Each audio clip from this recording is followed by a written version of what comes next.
السلام عليكم اخوات. نديرو اليوم كيك ساهل وبسيط ومكونات هائله وبسيطه بزاف. غادي نديرو كاس ديال الحليب، غنديرو فيه معلقه ديال الخل كبيره وغادي نخليوه على جنب. وعاد نبداو نديرو الخلطه. غادي نديرو 2 البيضات، نديرو كاس الا ربع ديال السكر وجوج البيضات والفاني وقبيصه د الملح، وغادي نخدمو مزيان. غنديرو كاس الا ربع ديال الزيت.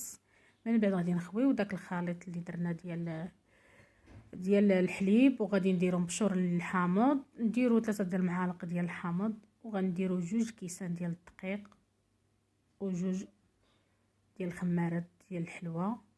كتجي كيكه اسفنجيه هائله بكريمه ديال الحامض. كريمه الحامض غادي نديرو فيها، شوفي كتجي هائله. كنديرو 2 كيسان ديال الحليب، 2 معالق ديال كريم باتيسير، 2 معالق سنيده، حتى كتطلع دير لنا الكراميل، توجد لنا الكريمه ديالنا. كنديرو عليها نص